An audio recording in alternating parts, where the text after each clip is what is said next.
5.18 광주 민주항쟁이라는 분명히 있었던 사실, 역사에 대해서 그것이 북한군 때문이라는 등 대학생들의 폭동이 원인이었다는 등의 이견이 아직도 존재하고, 그것을 믿는 사람들은 이 날의 비극을 애써 외면하고 있기 때문에 직접 피해를 당했고 그 현장에 있었던 사람들의 증언들을 모아보았습니다. 계엄군에 의한 최초의 사망자는 장애를 가진 김경철 씨였습니다. 친구들을 만나고 돌아오는 길에 계엄군들이 휘두르는 곤봉에 맞아서 죽임을 당한 희생자가 되었습니다. 맞아 죽은 것입니다. 군인들이 진압봉으로 사정없이 때리며 허리까지 부러뜨리는 것을 목격했다고 했습니다.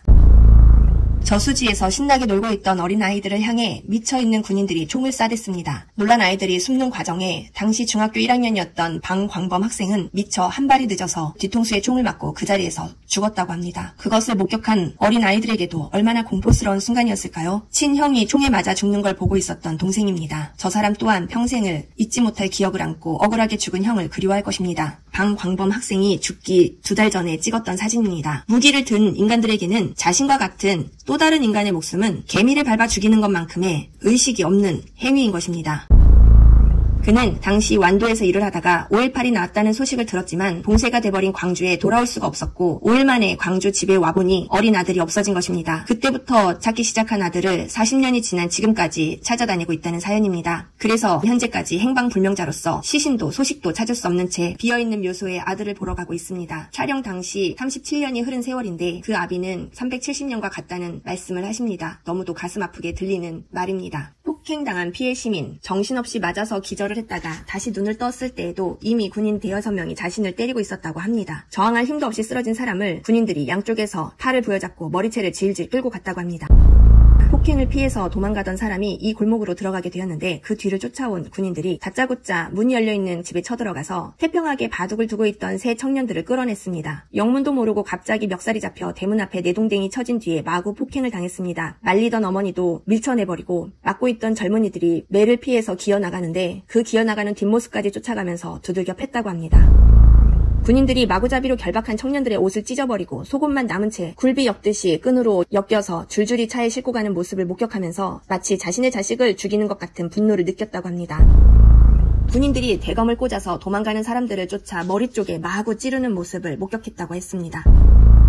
저희들은 분명히 대검이나 총검으로 진압했는 일이 없다고 분명히 말씀드릴 수가 있는 것이, 군인들이 집단으로 구타하는 중에 운 좋게 하나도 맞지 않은 고등학생 한 명이 있었는데 한 군인이 그 고등학생을 발견하자 대검으로 그 학생의 허벅지를 찔렀고 넘쳐 흐르는 그 피가 밑에 깔려있던 윤영철 씨 등에 마구 쏟아졌다고 합니다. 도망가는 최미자 씨를 잡아서 양쪽 어깨를 대검으로 찔렀다고 합니다. 군인들을 피해 숨어있던 사람들이 나와서 병원으로 데려다 주었다고 합니다. 당시 주유소에서 일을 하고 있던 김점중 씨는 쫓아오는 군인을 피해 도망가던 중에 잡혔습니다. 군인은 그의 옆구리에 대검을 찔렀고 칼을 맞고 쓰러지자 여러 명의 군인들이 달려와 마구 발로 짓밟고 머리도 칼로 찌르고 다리와 종아리 부위에도 마구 찌르고 그야말로 대낮 길거리에서 인간 도륙질을 한 것입니다. 저항 없이 쓰러진 그를 머리채를 붙들고 질질 끌고 가다가 그 모습을 지켜보던 다른 시민들이 벌벌 떨며 그 사람은 죽었으니 그냥 놔줘라 라고 말리자 그대로 버려두고 갔다고 합니다. 홀 어머니를 모시고 아내와 4명의 자식을 둔 가장이 죽은 시체로 되돌아왔습니다. 그의 어머니는 아들의 시신을 보니 얼마나 맞았는가 귀가 떨어져 나가 있고 손도 너덜너덜한 채로 붙어 있었다고 합니다. 머리에는 치명상을 입었는지 뇌가 터진 채로 있었다고 합니다. 부지불식간 아빠를 잃은 딸이 소리 없이 울고 있습니다. 진압봉으로 택시 차량을 마구 때리고 유리도 깨고 다 부셨다고 합니다. 그렇게 이유 없이 당하고 나니 부하가 치밀어 차량 시위에 적극적으로 동참하게 되었다고 합니다. 손님을 태우고 가던 유병량 택시기사는 군인들이 차를 멈춰 세우더니 문을 열자마자 타고 있던 손님들을 끌어내어 이유도 없이 대검을 꽂은 총구로 마구 때리고 쑤셨다고 합니다. 피가 쏟아지고 놀란 그는 이 사람들은 시위하는 학생이 아니다. 직장을 다니는 사람들이 퇴근하는 길이라고 변호를 했습니다. 그러자 이 새끼야 너는 가만히 있어 라고 욕설을 하더니 그 택시기사마저 개머리판으로 머리를 찍어버렸다고 합니다. 머리를 맞은 그가 코피를 흘렸고 군인들은 발로 차고 집단 구타를 하였다고. 교사인 남편의 퇴근길이 걱정돼서 마중을 나갔던 당시 임신 8개월의 만삭의 여인이 총에 맞아 시체로 돌아왔습니다. 그녀의 이름은 최미애입니다. 시체를 직접 목격하고 있는 어린 학생들입니다. 광주 시내의 병원은 밀려드는 환자로 가득했고 치료를 기다리던 중 숨을 거두는 부상자도 많았습니다.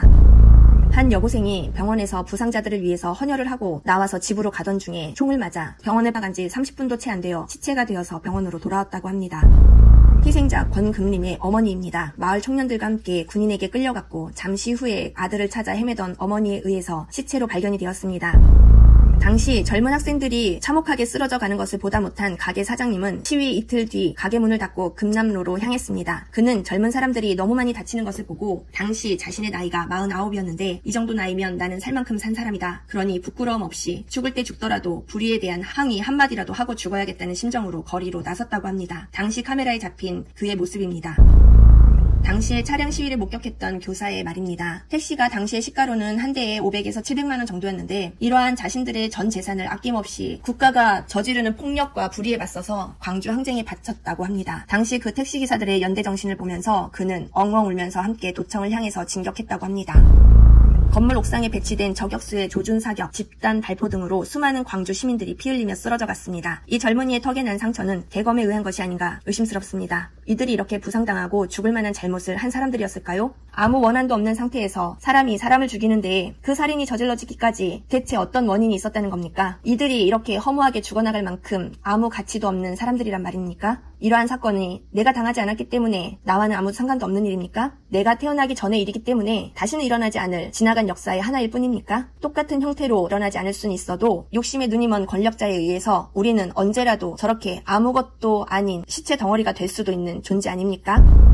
매일같이 점심 보따리를 싸들고 광주로 가는 버스에 몸을 싣는 팔순의 노부부가 있습니다. 20여 년이 지난 시점에서도 눈물은 마르질 않고 아들의 빈소에 밥 한 끼 차려주러 매일을 먼 거리 마다 않고 두 부부가 한 마음으로 다녀가십니다. 20년 동안 어머니는 대략 한 달 열흘 빼고는 빠짐없이 무덤가에 밥을 해다 주었다고 합니다. 얼마나 그 아들이 그리우면 자식을 잃은 부모에게 그 이후의 삶이 어떤 의미가 있는지를 마음 아프게 보여주는 사연입니다. 그런데도 이러한 슬픔에 이 권력의 가해자들은 오히려 자식을 팔아 돈을 벌려고 한다는 프레임을 씌웠고 한 끗 차이로 운 좋게 비극을 벗어났을 뿐인 지지자들은 그 프레임을 그대로 받아들여서 세월호 부모에게도 이태원 참사의 부모에게도 시체팔이를 한다며 조롱을 했습니다. 벌어지보다 못한 한심한 종자들입니다. 자신들도 한치 앞날 어떤 피해를 당할지 모르는 존재일 뿐이면서 멍청하게 가해자 무리를 옹호하고 있으니 그 한심의 끝이 없습니다. 이 어머니는 자식을 잃은 이후 어디든 가서도 눈물이 난다고 했습니다. 노 부부의 아들 강보건 씨는 버스 운전기사였는데 버스를 향해서 무차별 난사를 한 계엄군들에 의해 머리를 맞아 그 자리에서 숨졌으며 더욱더 기가 막힌 것은 다음날 아침에 아들을 찾아 나선 어머니가 그를 발견할 때까지 강보건 씨는 버스 안 그 자리에서 그대로 방치가 되어 있었다는 것입니다.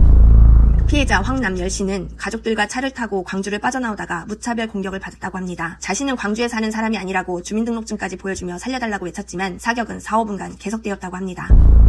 광주 이웃마을에 사는 4명의 사람들은 아무것도 모르고 광주에서 농기구를 사고 집으로 돌아오던 중이었습니다. 총격을 받은 4사람 중에 2명이 숨지고 2명은 부상을 입은 채 현장을 도망쳐 나왔다고 합니다. 가족들과 마을 사람들은 죽은 2사람을 찾기 위해서 광주 시내 곳곳을 찾아 헤맸지만 시신은 온데간데 없었다고 합니다. 나중에 알고 보니 당시 광주 교도소 인근에 안매장되어 있었던 것입니다. 죽은 남편의 시신이라도 찾기 위해 그녀는 교도소 앞에 있던 군인들에게 두려움도 잊은 채 멱살을 잡고 제발 어디에 묻었는지만 알려주라고 했지만 알려주지 않았고 분통했던 유가족은 그렇게 정처 없이 시신이라도 찾겠다며 온 광주를 헤매고 다녔다고 합니다. 그 한은 죽는 날까지 없어지지 않을 것입니다.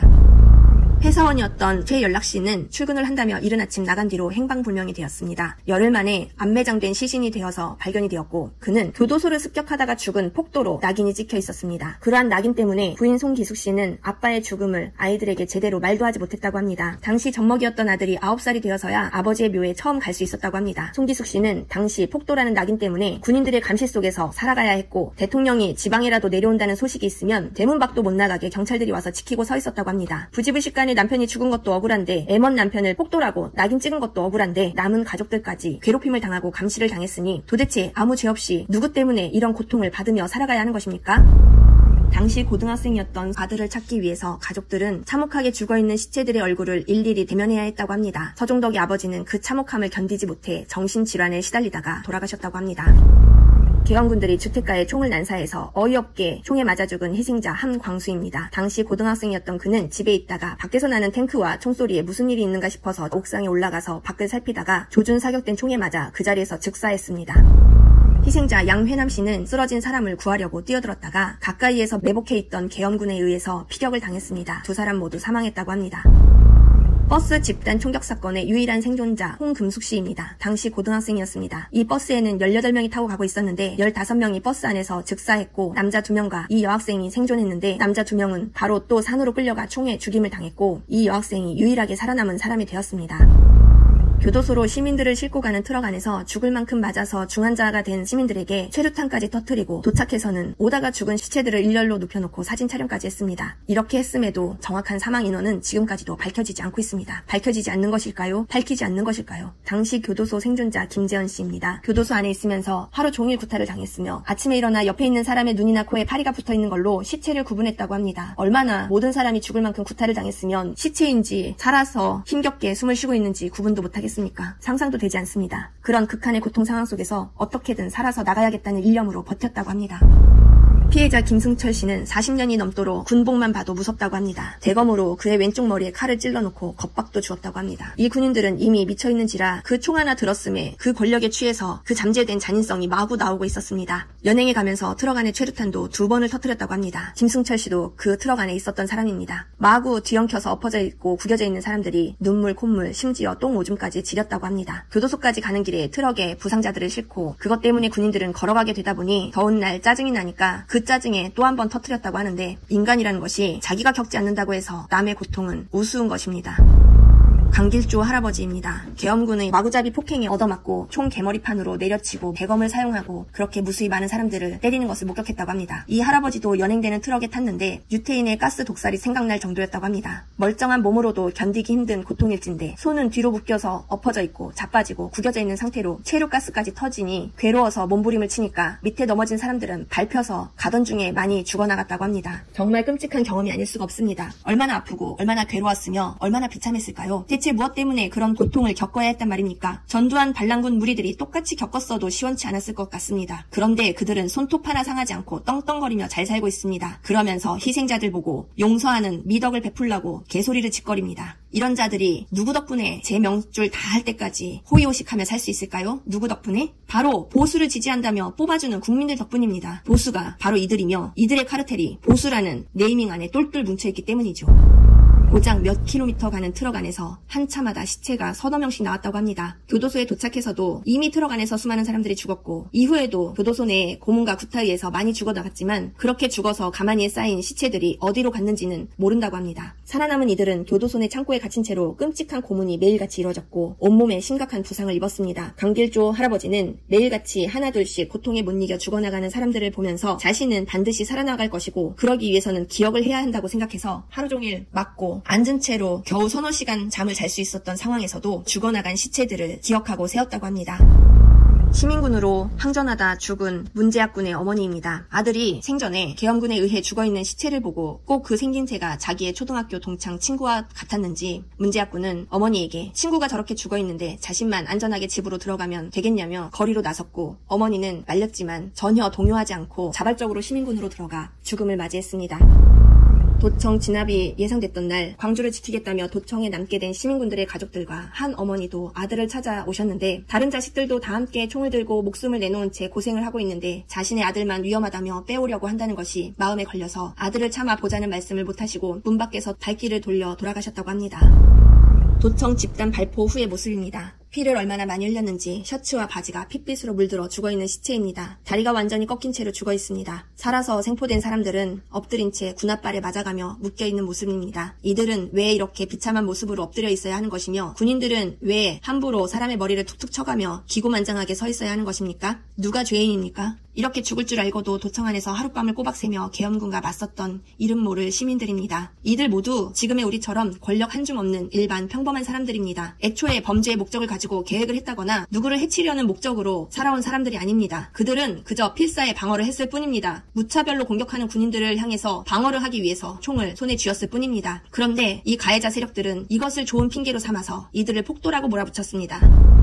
박남선 시민군 참전 생존자입니다. 겁에 질려있는 여학생이 젖가슴을 찌르며 군인들이 희롱을 하는 모습을 보고 참다 못해 계엄군을 향해서 시민들이 항의를 했습니다. 그러자 군인이 그 여학생의 가슴을 진짜로 푹 찔러서 쓰러뜨린 뒤에 항의하는 시민들을 향해 달려들었다고 합니다. 당시 그는 그러한 불의에 맞서기 위해 시민군으로 참전하고 생존해서 끌려갔고 보안대 지하실로 끌려갔습니다. 광주에 있었던 보안대 건물입니다. 좁은 계단을 통해 지하로 내려가면 고문실이 있습니다. 먼저 옷을 다 벗기고 그의 10손가락 손톱 밑에 바늘로 찌르는 고문을 당했는데 한꺼번에 찌르는 게 아니라 아니라 손을 묶은 채 하나씩 천천히 찔렀다고 합니다. 더욱더 야비한 것은 바로 찌르는 게 아니라 송곳을 한참 손끝에 대고만 있었다고 합니다. 그러면 그 두려움과 정신적 고통이 더욱더 배가 되어 끔찍했다고 합니다. 그는 그 방에서 며칠을 있었는지 현재까지도 알지 못한다고 합니다. 치아는 전체가 고문에 의해서 상하고 빠져버렸고, 고문을 하면서 그에게 질문한 것은 평양에 언제 갔다 왔냐, 공작금은 얼마를 받았냐, 군인들이 죄 없는 어린 여학생을 희롱하고 시민들을 죽이고 때리는 것에 분해서 시민군으로 나선 사람한테 평양에 언제 갔다 왔냐니, 이런 깽뚱한 질문이 어디 있겠습니까? 무식하기 짝이 없는 행동들입니다. 국가의 역사가 그랬습니다. 수많은 크고 작은 비극적인 사건들이 그 사건을 저질렀던 가해자들의 역사를 다시 돌이켜보면 하나같이 무식하고 허술합니다. 그랬기 때문에 그만큼 무지막지하게 폭력으로 모든 어설픔과 무식함을 뒤엎었습니다. 그는 또 다른 곳으로 끌려가 석 달 동안 매일같이 똑같은 고문과 구타를 당하게 됩니다. 그곳은 20명씩 나뉘어 140명 정도 수용할 수 있는 시설이었는데 그곳에 800여 명을 넣어놨다고 합니다.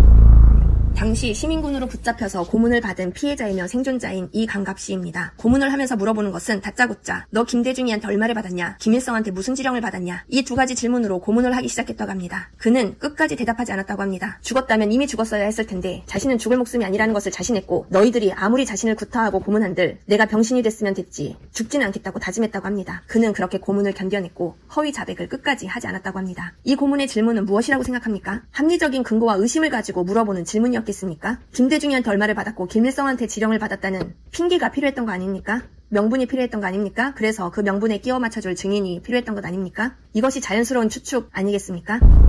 광주학살은 죽은 자뿐만 아니라 현장에서 살아남은 자들에게도 이후의 시간은 죽음과도 같은 삶이 지속되었습니다. 폭도로 낙인이 찍혀버린 유가족들은 손가락질의 대상이 되었고, 죽은 자에 대한 멸시와 천대가 산자들에게까지 이어졌습니다. 그들의 죽음이 이후에도 계속적으로 멸시를 받아야 할 이유는 하나뿐입니다. 가해 권력에게 면죄부를 주기 위해서지요. 오로지 이 죽음에 대한 폄훼를 통해서 오로지 직접적인 이득을 얻는 것은 가해 권력뿐입니다. 그 프레임에 놀아난 국민들은 불쌍하게도 이용만 된 것이지요. 그 국민에게 돌아가는 이익은 하나도 없습니다. 단 하나도.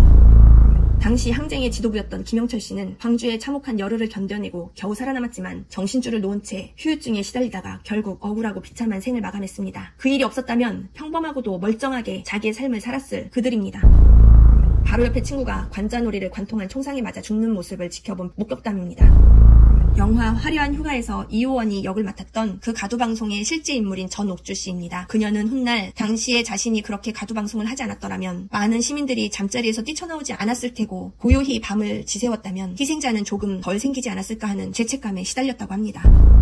당시 고등학생이었던 김영찬 씨는 사람들이 계엄군들의 장갑차를 부수겠다며 돌을 던지는 것을 보고 같이 돌을 들고 몇 차례 가격을 함께 하고 있었는데, 장갑차 위에서 들려오는 총소리에 놀라 도망을 가다가 그 총에 맞았습니다. 3발의 총알이 영찬 씨의 복부와 골반, 손목을 관통했습니다. 총알이 뚫어버린 장기를 자르고 이식하는 대수술을 7번이나 받아야 했습니다. 퇴원 후에는 혼자서는 걷지도 못할 정도로 쇠약해져 버린 몸이 되어버렸습니다. 군경에서 당시 그가 총에 맞은 이틀 뒤에 발포만을 인정하는 바람에 그는 분명히 총상에 의한 피해자였지만 인정받지 못한 총상 피해자가 되었습니다. 당시 영화사의 직원이었던 최병규 씨는 지인들과 가게 앞에서 바둑을 두고 있던 중에 총소리가 나서 뒤를 돌아본 것밖에 없었다는 그는 반항이나 항의를 하는 것도 없이 느닷없이 맞아 피를 흘린 채 쓰러져 있었습니다. 당시 광주병원 간호사입니다. 실려온 부상자들이 대검에 찔린 예리한 상처가 많았고, 동맥이 찔린 상처에서는 피가 솟구치고 옷과 벽에 피가 마구 솟구치던 장면을 기억한다 했습니다. 도청 집단 발포 직전 현장에 있었던 당시 고등학생 강용주 씨는 계엄군도 우리 국민인데 더운 날씨에 고생한다며 계엄군에게 물을 떠다 줬고, 돌아오는 길에 집단 발포를 목격하게 되었습니다. 계엄군에게 물을 떠다 준 자신을 용서할 수가 없었다고 합니다. 계엄군 트럭이 온 사방을 향해 총을 쏘며 민가를 향해 사격하던 것을 목격했습니다. 40분간 총을 쐈던 것을 시계로 확인했다는 증언입니다. 도청의 시민군으로 희생된 아들의 모친입니다. 그곳에 가면 안 된다고 말리는 부모님을 앉혀놓고 그 죽음을 무릅쓰고서라도 자신의 희생으로 불의에 맞설 것이라는 다짐을 부모에게 하고 콜라 한 잔 들이키고는 그 길로 도청으로 나갔다고 합니다. 도청 진압제 체포된 항쟁 지도부 정상용 씨입니다. 목숨을 내놓고 도청을 지키겠다며 도청 안에 모인 시민군들은 필패할 싸움이었지만 다음 날이면 모두 죽을 수 있는 운명에 내놓였다는 것을 모두가 알고 있지만 그들의 대화는 담담했다고 합니다. 너희는 살아남으라며 내보냈던 어린 학생들이었지만 함께 싸우겠다고 다시 도청 안으로 들어왔던 어린 시민군들에게 무섭지 않느냐고 물었더니 무섭지 않다. 이렇게 죽는 것이 역사 속에서 영광스럽다고 말했다고 합니다.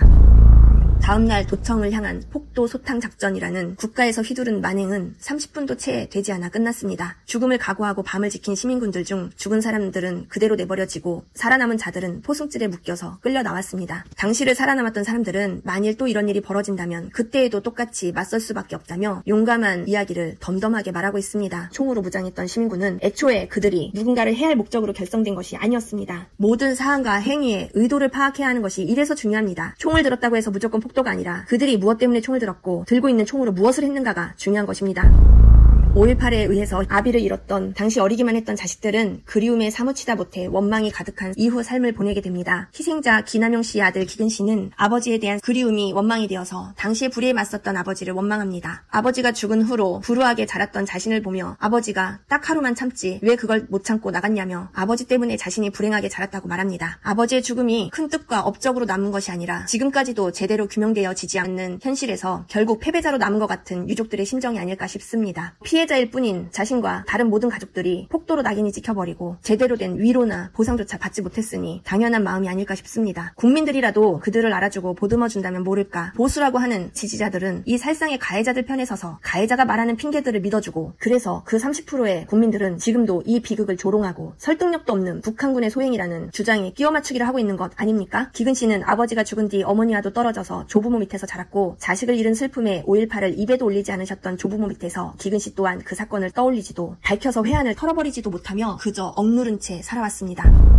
산후조리 중이었던 광주의 한 주택에서 한 아버지는 밖에서 들려오는 총소리에 아내와 갓난아이를 보호하기 위해서 이불을 들어 창문을 가리던 중에 날아온 총에 맞아 즉사했습니다. 이 여인이 당시 갓난아이였던 딸이었습니다. 이러한 비극에 우리가 아주 작은 힘은 되어주지 못할 망정 그저 남일이라 비웃고 시신들의 사진을 보며 조롱하는 일베들 그리고 일베 추종자들 그리고 일베를 보호하고 이용해서 써먹는 국가 정당의 국회의원 세력들 이러한 못된 짓을 써먹고 이용해서 이득을 보는 국회의원들은 이해는 됩니다만 겨우 알바비 정도나 받는 게 이익의 전부일 일베 회원들이나 그 지지자들은 애석하기 짝이 없습니다. 그 스스로의 인품에 똥을 묻혀가며 나쁜 세력에게 힘을 실어주고만 있으니 말입니다. 보수 국회의원만한 재산도 없으며 권력도 없으면서 말입니다. 얻어가는 거 하나 없이 그렇게 키득거리며 조롱하는 일베들은 자신의 인생의 비참함은 모르는 것이죠. 이러한 엄청난 비극이 훗날 여러분에게도 나에게도 오게 하지 않으려면 당신이 이런 비극을 직접 겪고 싶지 않다면 우리는 지나간 죽음의 진위에 대해서 조금 더 관심을 가져야 합니다. 그래서 판단을 바로 해야 합니다. 그렇지 않으면 이런 비극의 순서에 당신이나 내가 당첨될지는 아무도 모르는 것이기 때문입니다. 이렇게 많은 전체의 일부일 뿐인 피해자들의 증언을 듣고도 보고도 80년의 광주가 폭도들이 일으킨 거친 폭동이며 북한군이 개입해서 주도한 사건이라고 생각하십니까? 그런 개소리를 주장하는 건 이 일의 가해자들이 자신의 죄를 덮기 위해서 하는 말입니다. 대체 존만한 권력도 없는 죽은 그들이나 하나 다를 바 없는 똑같은 일반인일 뿐인 일베와 보수 지지자들이 대체 왜 가해자가 하는 말들만 믿고 진실을 알려고도 하지 않습니까? 보이지 않는 것을 믿기 위해서 보이는 것을 외면하는 것입니다. 그것만큼 어리석은 것이 있을까요? 자신이 믿고 있는 보수라는 가치에 평생을 믿고 있었던 보수라는 정당에 그러한 자신의 신념에 균열이 가지 않게 하려는 일종의 인지 부조화를 일으키고 있는 것입니다. 그런데 차분하게 곱씹고 따져보십시오. 자신의 그 신념을 지켜서 대체 뭔 이득이나 있냔 말입니다. 그들에게 무슨 꽃같은 대접을 받는다고 그걸 지켜주고 있냔 말입니다. 개돼지 취급을 받으면서 말이죠. 더 바보되지 말고 지금이라도 정신 차리길 바랍니다. 평생을 속아왔다는 것을 인정하십시오. 당신들의 잘못이 아닙니다. 그저 평생을 속아왔던 피해자일 뿐인 것입니다. 당시에는 정보가 매우 제한적이었으니까요. 그러니 이제라도 인정하십시오. 다시는 나쁜 권력자가 이런 일을 저지르지 못하도록 당시에 살아남았던 자들도 물론이거니와 광주와 아무 인연도 없고 광주 학살 이후에 태어난 세대이지만 이 역사를 뒤늦게나마 알게 된 사람들은 모두 먼저 간 자들에게 빚을 진 사람들입니다. 나도